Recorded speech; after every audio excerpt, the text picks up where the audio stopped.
शन्नो मित्रः शं वर्णः शन्नो भवतु वरेण्यः शन्न इंद्रो बृहस्पति शन्नो विष्णुरुक्म नमो ब्रह्मणे नमस्ते वायु त्वमेव प्रत्यक्षं ब्रह्मासि त्वमेव प्रत्यक्षं ब्रह्म वदिष्यामि ऋतं वदिष्यामि सत्यं वदिष्यामि तन्वावतु तन् वक्तारम अवतु अवतु माम अवतु वक्तारम ओम शम। पिछले भाग में हमने वेदों के बारे में कि वेदों में ईश्वर को कैसे डिस्क्राइब किया हुआ है। विषय ये था कि हम उपासना ईश्वर की कैसे करें। हम एक चीज को जानते नहीं तो उसके बारे में कोई क्या बात कहेंगे। तो इसलिए उपासना की दृष्टि से वैसे तो ईश्वर इतना विशाल है, उसको डिस्क्राइब करना किसी भी व्यक्ति के, किसी भी विद्वान के, किसी भी महात्मा के बस का बात नहीं है। लेकिन जितना हम जानते हैं और जिस पर्पज के लिए हमें जरूरत है उतना हम अवश्य समझ सकते हैं।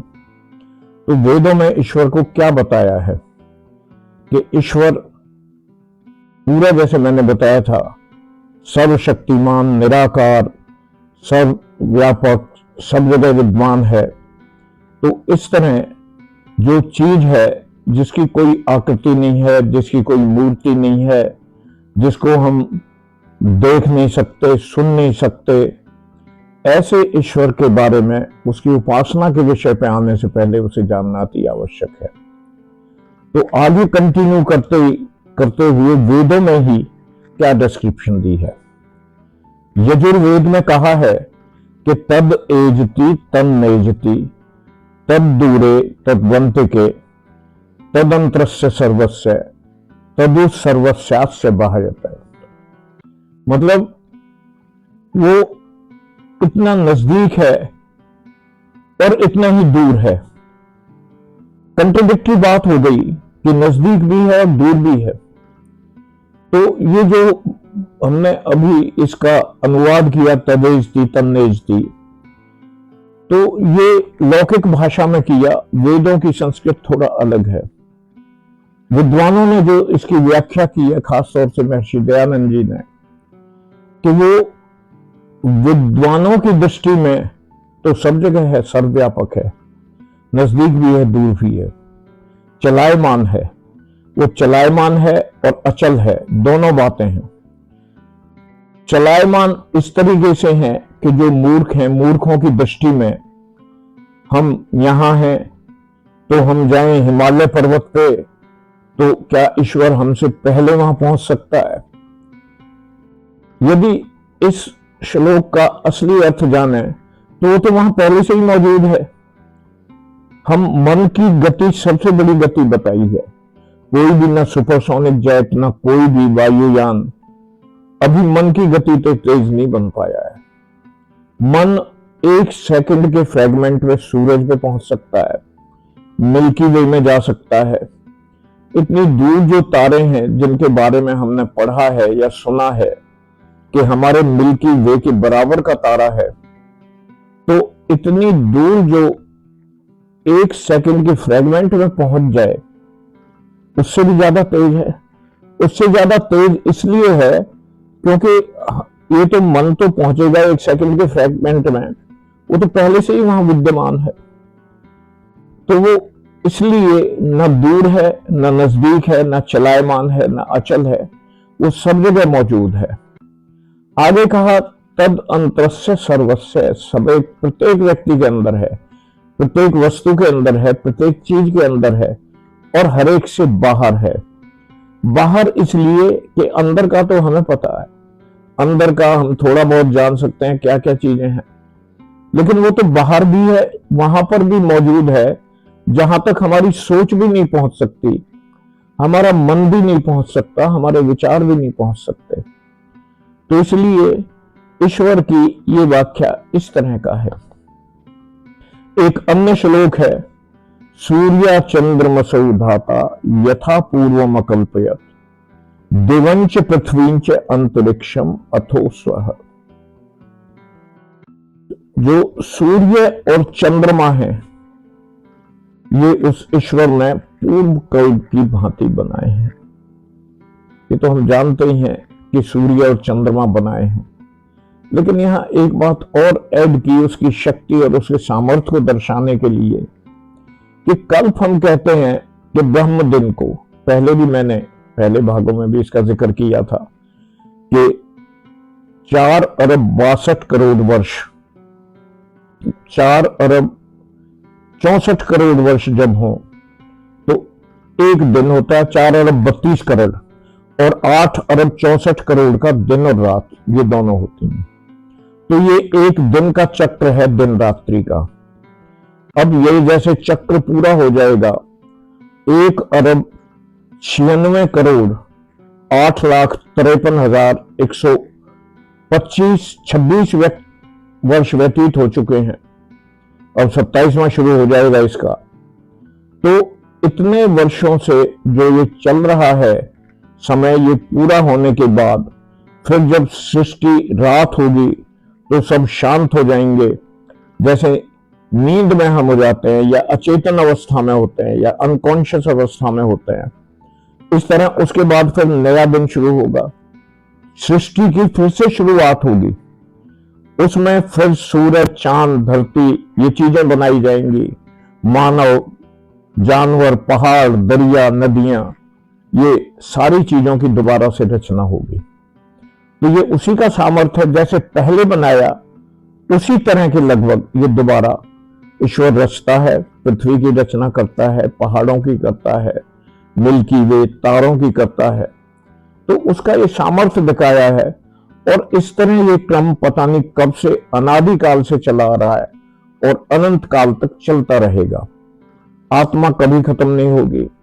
शरीर खत्म होने के बाद आत्मा को दूसरा शरीर मिलेगा, इसके बारे में भी बाद में हम विस्तार से चर्चा करेंगे। तो ये होने के बाद जो है, अब इतना उसका सामर्थ्य है, ये हमें पता चल गई। तो जो आदमी सूरज, चांद, तारे हर कल्प में बना रहा है, उसकी हमें उपासना करनी है। कैसे करेंगे? तो ये जो है ऐसा, ये अभी वेदों के उसमें चल रहा है कि वेदों में जो कहा है, पहले हमने बताया कि वेद ईश्वरीय हैं और इस बात के साक्ष्य दिए थे। इसी तरह एक अन्य मंत्र है, ये शायद ऋग्वेद में है, सहस्रशीर्षा पुरुषा सहस्राक्ष सहस्रपाद स भूमिम सर्वतः स्पृत्वा अत्यतिष्ठत दशांगुलम।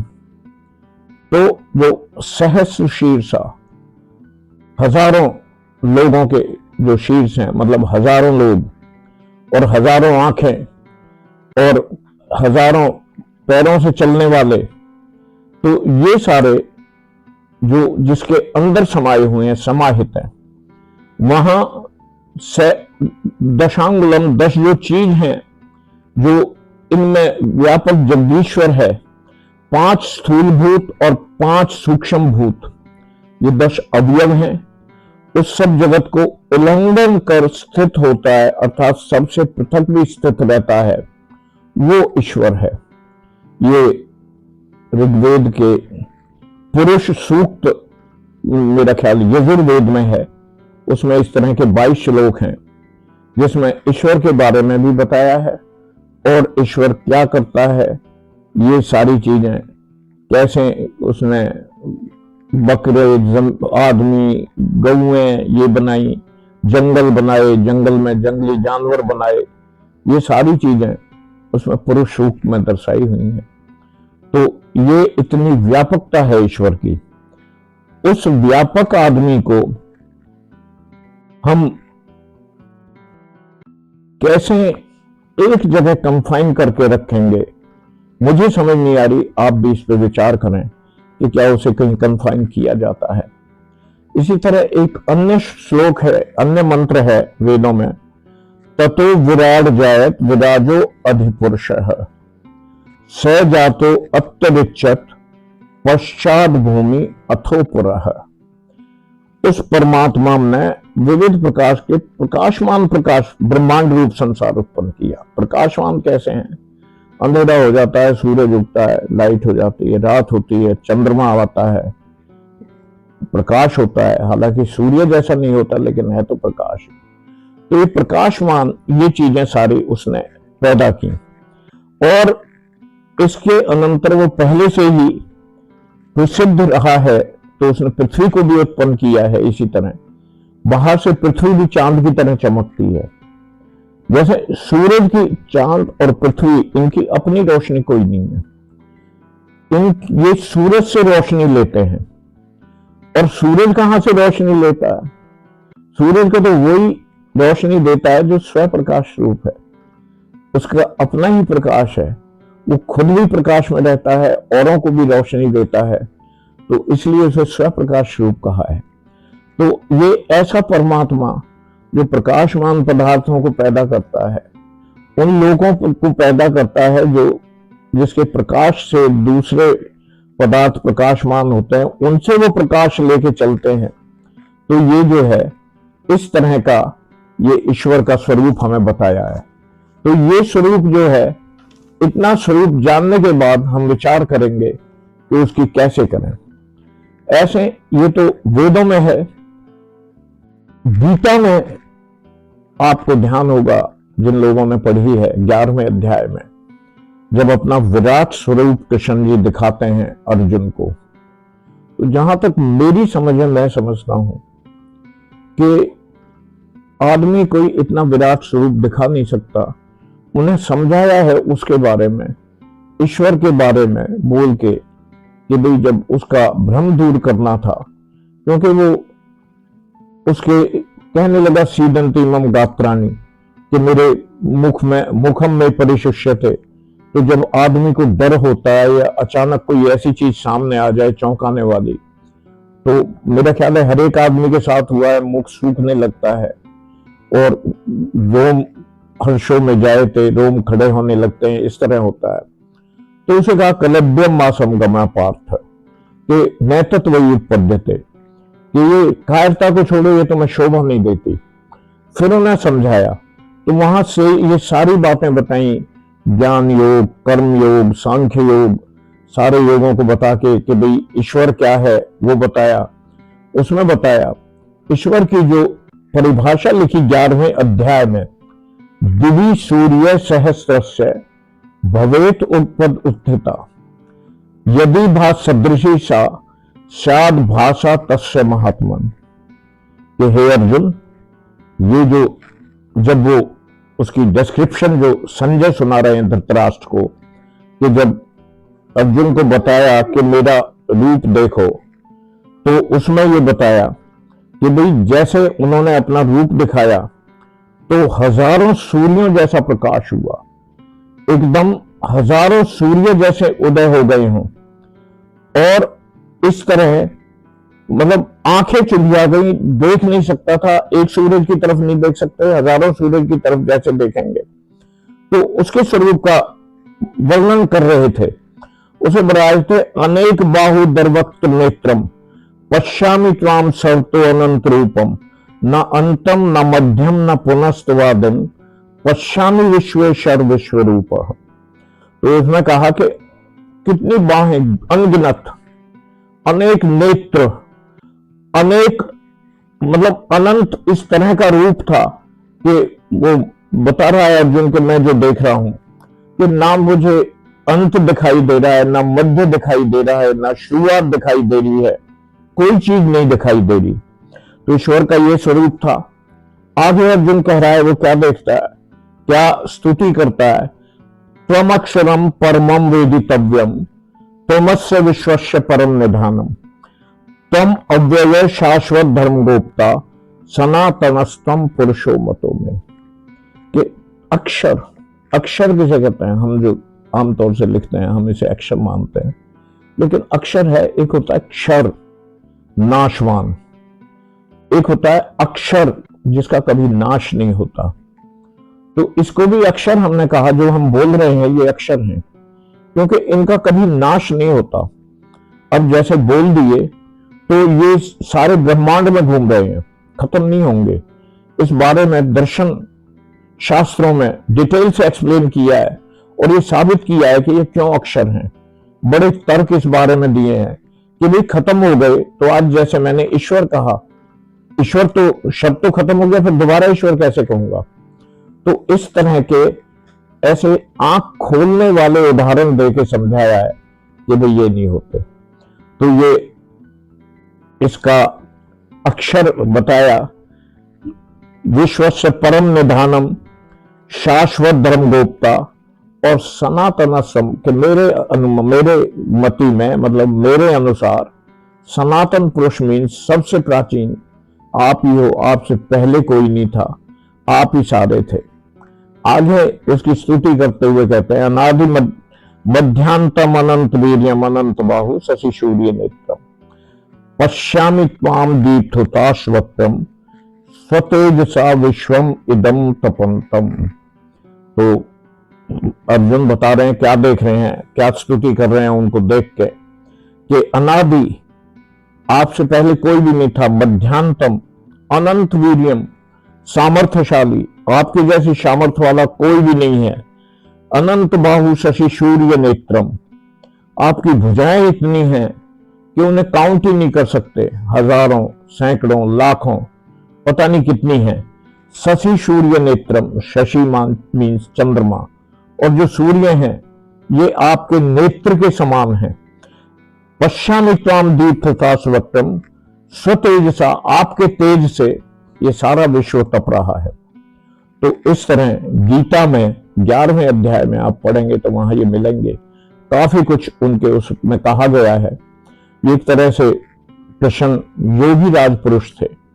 योग की डेफिनेशन योग शास्त्र में अच्छी लिखी है, वहां बताया है कि आदमी, दरअसल कृष्ण जी का बहुत ही गलत हम उनको डिपिक्ट करते हैं कि वे कहीं गोपियों के साथ कहीं कुछ नहीं, लेकिन महाभारत में ऐसा कहीं कुछ भी नहीं है।